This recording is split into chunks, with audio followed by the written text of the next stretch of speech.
Welcome back to the tier list week, I guess. This is on the final day. This is the last thing I will be talking about, and that is the salmon run maps in Splatoon 3. It seems like we have pretty much every run map here. I think I'm actually going to be looking into a different one here.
Okay, so I was muted this whole time, but we're kind of at the end here. But Umami Ruins, I'm going to put here at a, I think it's very much middle of the pack as well, and I think Barnacle and Dime would go about right here. Umami Ruins played really well. The two ramps that it had, I think that added to the middle made it really fun. Yeah, normal tide and low tide felt pretty fun on it, but the high tide just kind of, the high tide was really good because snatchers could get to you and would always go the same direction. And I think I'm actually getting it mixed up. Low tide didn't feel that good, but high tide felt really good. But even then, I still thought it was pretty middle of the pack. I think it might be, yeah, it's definitely better than Smoke Yard for me. But then Barnacle and Dime would be about back here. Maybe I know Barnacle and Dime is definitely A tier. I just don't know really where I would put it. Let me just go ahead and go through all of these other ones very quickly, I should say. So just going through X rank, Junction I think is objectively the best salmon run map. The snatchers are really good on it. High tide is very interesting and fun. Low tide is also very fun.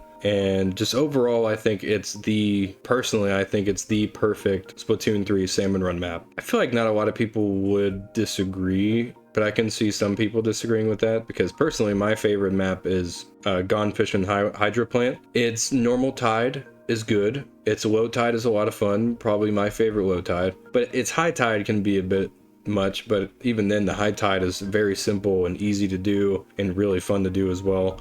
It's a map that it's easy to control, but pretty easy to lose at the same time. Arc Polaris was easily the best Splatoon salmon run map, and it's not even up for debate personally for me.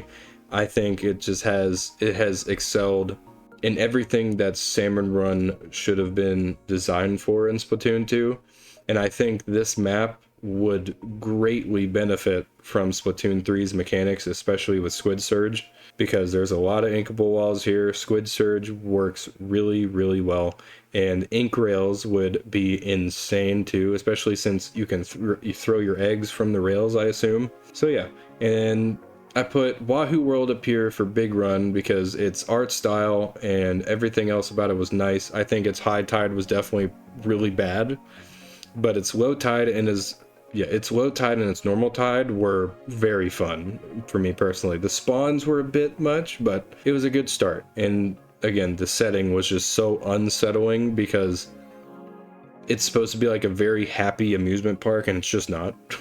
Going on to the A tier, we have Sockeye Station. I think this is the worst of the brand new maps in Splatoon 3 Salmon Run.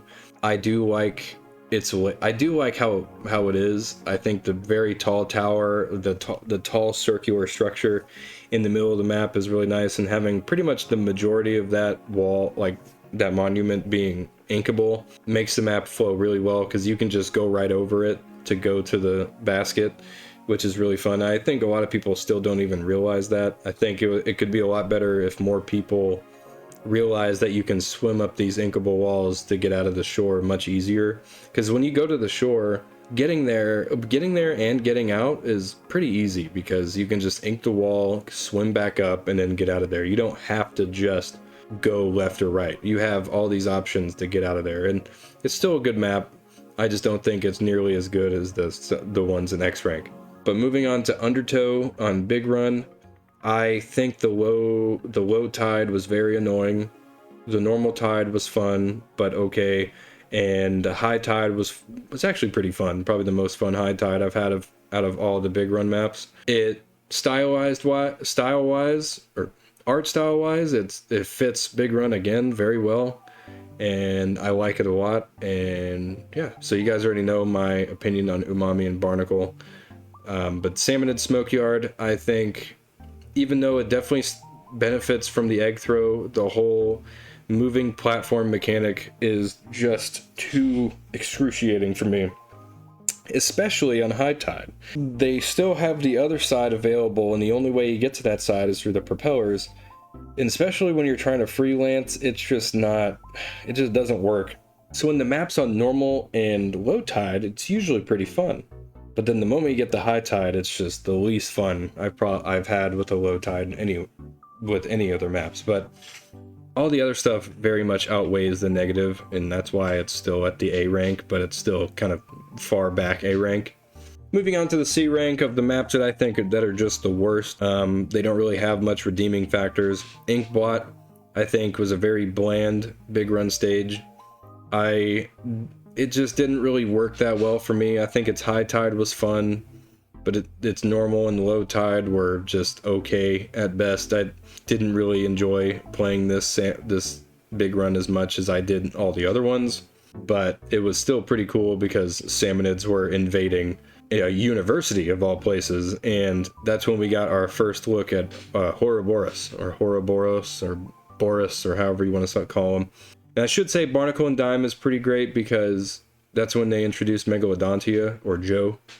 So I do like that one too. But moving on to Spawning Grounds, over time this map has gotten better. I think if you asked me earlier, like even when Splatoon 2 launched, this would probably be my most hated map in the game. But then I realized that Splatoon 3's gameplay was a thing, and the map got so much better.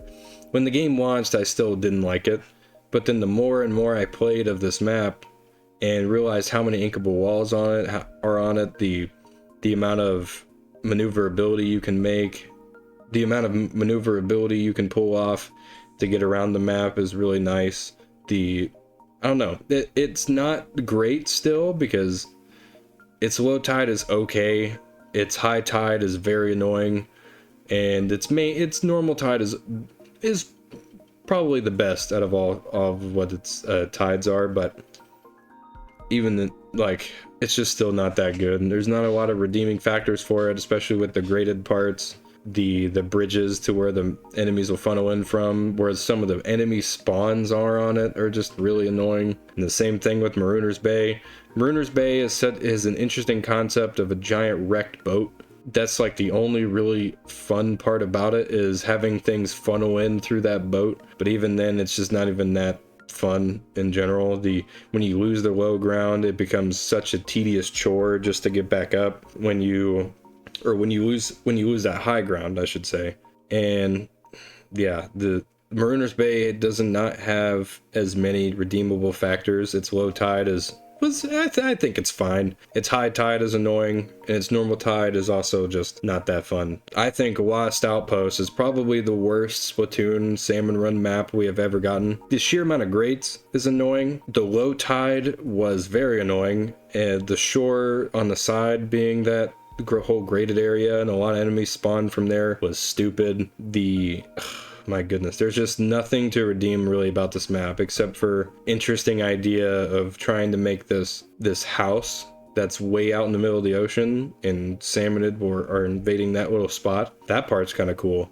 But with all that being said, it's very, very, very lackluster. So yeah, that's my tier list. It's probably going to be the shortest one because I decided to not be muted that whole time, but hopefully I still got my point across with all these stages. I feel like a lot of people are going to agree with me on this one, but at the same time, I think the Big Run stages are going to be pretty mixed.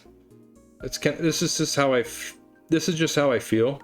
The Splatoon 3 maps are easily the best maps in Salmon Run. but some of the Splatoon 2 ones aren't that bad. I really want to see Arc Polaris come back, man. Just skip Lost Outpost and give us Polaris. Please. Please, Nintendo. I'm begging you.